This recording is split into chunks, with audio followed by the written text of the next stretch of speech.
चले एक बार फिर आप सभी का बहुत बहुत स्वागत है और वहीं खबरों में आगे बढ़ेंगे, लेकिन उससे पहले सीधे लिए चलेंगे आप सभी को भोपाल, जहां पर मुख्यमंत्री डॉक्टर मोहन यादव संबोधन कर रहे हैं। क्या कुछ कह रहे हैं, सुनवाते हैं।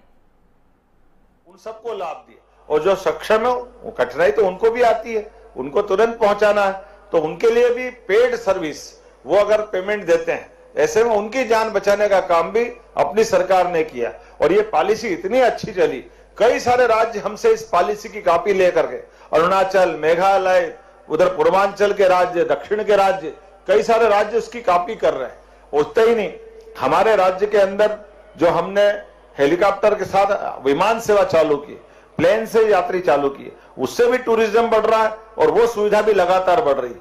ये बात सही है कि जब मैं टूरिज्म चेयरमैन था तब हमने पहली बार एक सौगात दी थी, जब माननीय प्रभात जी हमारे सारे नेताओं को लिए, और उसी सिलसिले को हमने बढ़ाते हुए बाद में हमारी इस पॉलिसी को गुजरात में भी ले गए थे, लेकिन विमान के बाद हेलीकॉप्टर सेवा से तो पुनः हम देश के अंदर नंबर बनाए।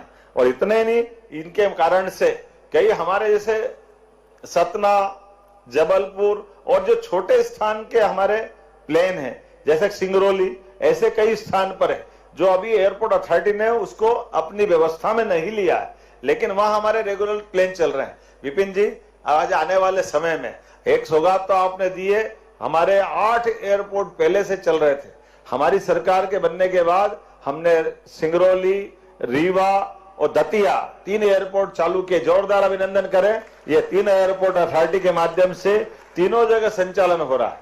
और रीवा जैसी जगह में तो सोच नहीं सकते थे, लेकिन रीवा आज हमारा बदलते दौर में बहुत तेजी से बढ़ने वाला एक नगर बना है। ऐसे में हम समग्र रूप से सोच के चल रहे हैं। और जबलपुर के लिए भी माननीय प्रधानमंत्री मोदी जी ने जबलपुर और ग्वालियर वाकई अद्भुत, ये तो सौगात तो ये भी उन्हीं की है। और ये एयरपोर्ट की जो रचना बनाते हैं, ये भी कितनी अच्छी रचना बनाते हैं। ये ऊपर से उड़ते हुए प्लेन और हेलीकॉप्टर से ऐसा लगता है बड़ा कछुआ बैठा है।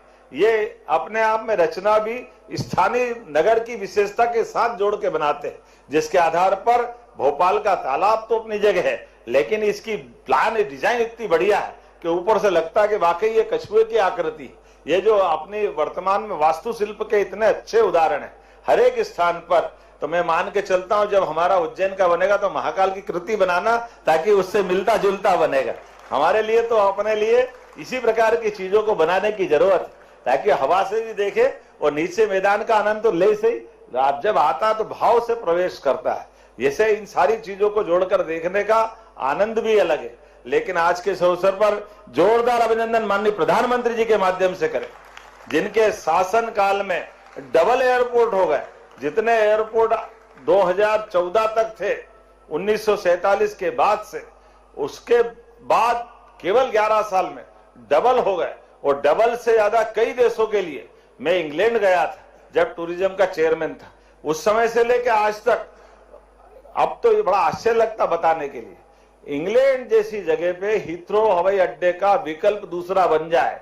जैसे अपने यहाँ भी लोकतंत्र का आनंद है, यहाँ बने, वहां बने, ये बने, वो बने, लेकिन भारत कितनी तेज गति से आगे बढ़ रहा है, उनका डिसाइड नहीं हो रहा 10, 12, 15 साल से कि कहां बनेगा। एक ही एयरपोर्ट पे भयानक प्लेन का लोड है, लेकिन हमारे अकेले दिल्ली जैसी जगह पर T1, T2, T3 सफदरजंग तो पहले से हाई, वो जेवर अलग बन के तैयार हो गए। अब तो विमान नित्य नहीं जितने एयरपोर्ट हमारे पास है। इतना प्रबंधन जो तेज गति से हो रहा है, वाकई ये अद्भुत है। मैं अपनी ओर से एक बार फिर इस नई सौगात के लिए बधाई देता हूं। और खास करके मध्य प्रदेश तो देश का दिल है, और देश के दिल को ऊपर से प्राकृतिक रूप से सौंदर्य का आनंद लेने के लिए। और चलिए, वहीं आप सुन रहे थे मुख्यमंत्री मोहन यादव को, जहां पर उन्होंने पीएम श्री हवाई हेलीकॉप्टर का यहां पर उद्घाटन किया। फिलहाल के लिए इस बुलेटिन में इतना ही। देश दुनिया से जुड़ी तमाम खबरों के लिए बने रहे हमारे साथ और देखते रहें प्राइम न्यूज़। नमस्कार।